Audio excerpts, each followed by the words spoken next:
Alright guys, day 4. Today is your quiz. You should have taken that already. Hopefully you did well. We're going to talk about the Romanovs today. The Romanov of Russia and how they're absolute rulers. So we're looking at Peter the Great. How did he meet the 6 traits of an absolute monarch? How can Peter the Great's actions be viewed as abuse of power? And then why can it be said the Romanov dynasty was the best example of an absolute monarchy perpetuity? So why are they very perpetual? But before we get into Peter the Great, we're going to talk about Ivan the Terrible.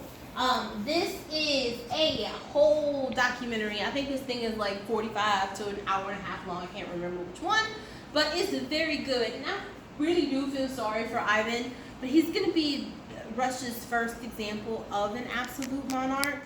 And so the background in Russia was like culturally behind the rest of Europe.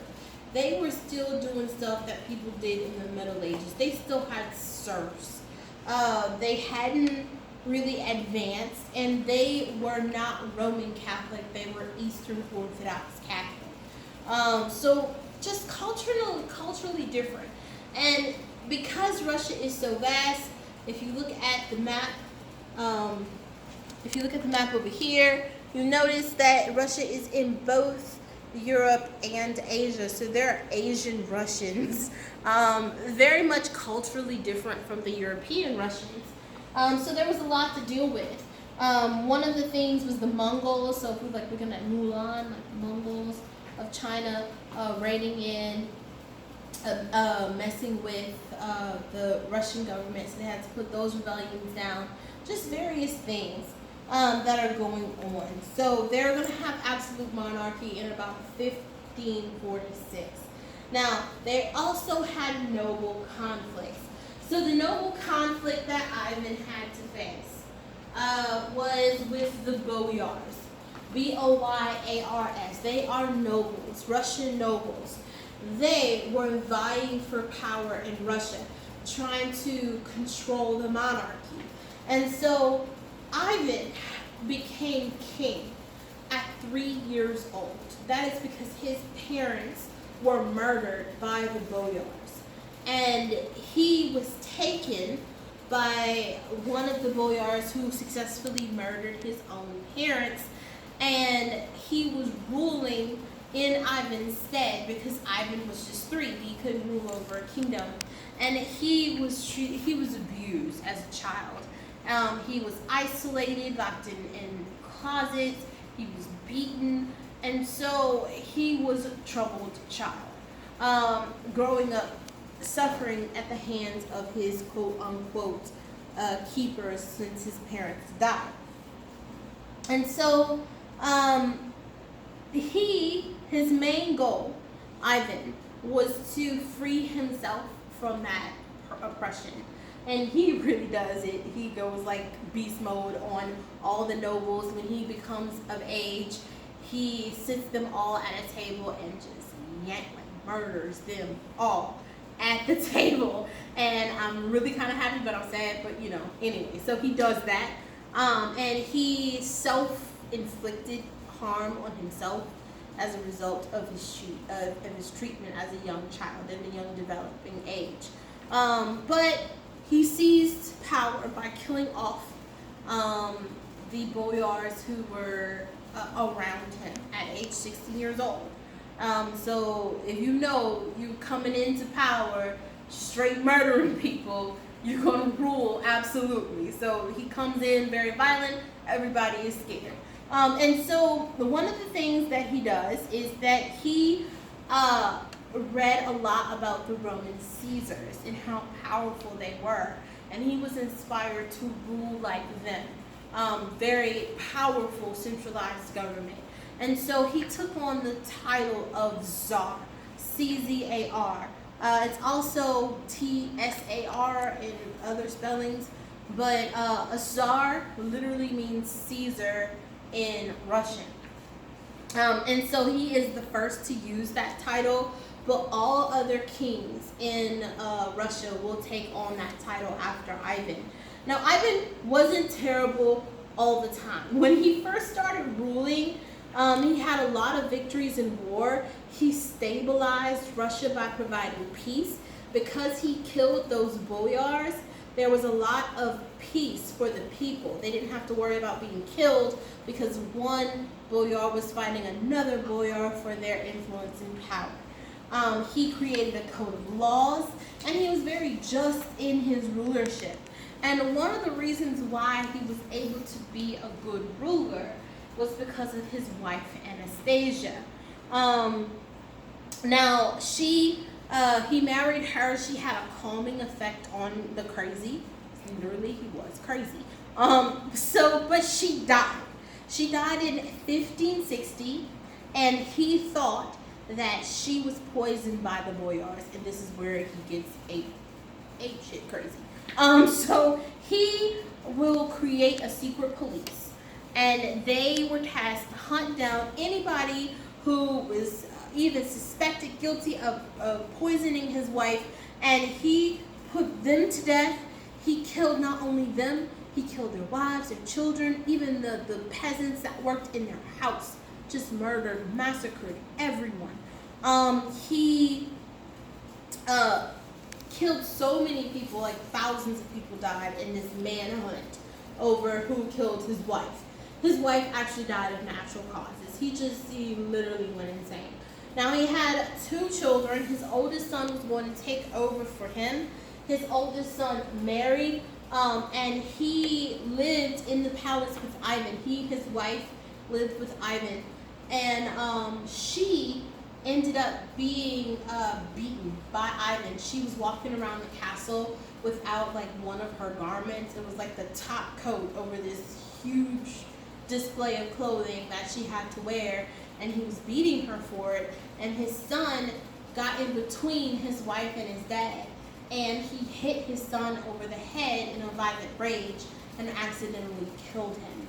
And as a result, he became so depressed that he killed his son.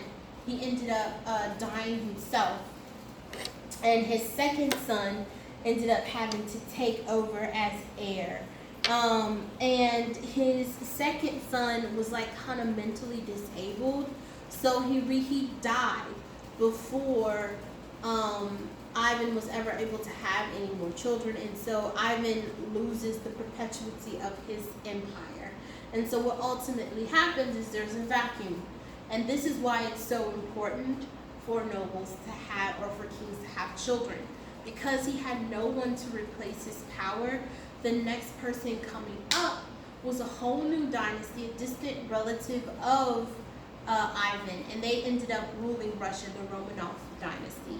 Now, the Romanov dynasty was the longest lasting dynasty, a ruling dynasty in Europe, period, point blank, from 1613 to 1917, 300 years of ruling. So when we look at one family ruling a country year after year after year, they're going to be the best example of that. So the most infamous ruler of the Romanovs, well, not really infamous because, Nikolai died. So maybe not infamous, but the most efficient ruler, the ruler that brought Russia into the European age, is Peter the Great. Peter the First, Peter the Great, he is known, and he will use his power to westernize Russia. There was a lot of differences from Russia to Western Europe. Like I said, they still had serfs, that's number 1. They were Eastern Orthodox instead of Roman Catholic, that's number 2. They did not explore where other Europeans were exploring. They didn't have a Renaissance. So they were really behind culturally from the rest of Europe. And so Peter the Great is going to be the first Russian ruler to actually travel to Europe and see what Europe is like in the 1500s. And he's so impressed that he wants to change Russia completely to be more European instead of more Asian. And so he will go on this great embassy. That's what he called his tour of Western Europe in 1697. He comes home and he does all the things that's on this good. Here it is. Copy that into your notes. So He brings the Russian Orthodox Church under his control. He's going to keep the Russian Orthodox Church, but model it more after Roman Catholicism than it was. He's going to reduce the power of his landowners. He's going to modernize his army, impose taxes to pay for that army, introduce potatoes to the Russian diet. That's actually going to become a staple. So remember, they didn't go out and explore. They don't have all those goods coming from the Americas. He's going to start a newspaper, teach people how to read it. People are going to have an increased literacy in Russia, basically, because of it. He is going to raise the status of women. Women in Russia were treated so bad. Like, they had to stay inside. They were not allowed at official state dinners. Like, in 1600, women in Europe weren't treated well, but they were worse in Russia. They had to be hidden at all times. But he will raise that status by allowing them to attend social gatherings. He made his nobles dress like Europeans instead of like Asians. And then he advanced the education of Russia. He opened a school of navigation in Russia. So now you have one in Portugal in Western Europe, and then you had one in Russia on the eastern coast. And it was so that Russia could start exploring and start getting a piece of the Americas. So please copy all of those things into your notes under the changes that Peter the Great will make. And one of the most noteworthy is that he is going to introduce a window to the west. Now, alright, so the window to the west is going to be the new capital city of Russia. It is going to be St. Petersburg, and the window to the west is on the border of Russia, on the European side of Russia. And it basically gave him control over the Baltic Sea. The Baltic Sea is going to be his by-sea route to get to Europe. It's very important. It's this way to get to the Mediterranean Sea. Alright, so yeah, the window to the west is going to allow them trading access to the rest of Europe because it's right there along the Baltic Sea. He moves the capital city to St. Petersburg, which is here, and then forces all the nobles in all of Russia to move to St. Petersburg. He will require them to send their children to become Europeanized over there in St. Petersburg, no matter what part of Russia they were from. Even if they were from the furthest east part of Russia and a noble, you had to send your children off to be educated and learn what it is like to be European. So it's very much forcing the European culture upon all of the Russian people, no matter what. By his death, Peter successfully made Russia a power to be reckoned with in Europe. But at what sacrifice? What would the Russian people feel was an abuse of power? How did the Romanov monarchs abuse their power, and what effect would it have on the people? Do you think that everybody wanted to adopt Western culture? Write what you feel.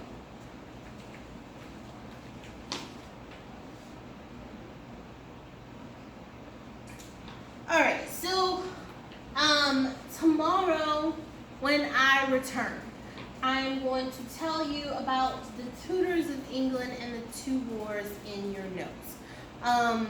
But there are many assignments that you have in conjunction with this day. Make sure you're doing all of the assignments that are on Google Classroom each day. And that is it.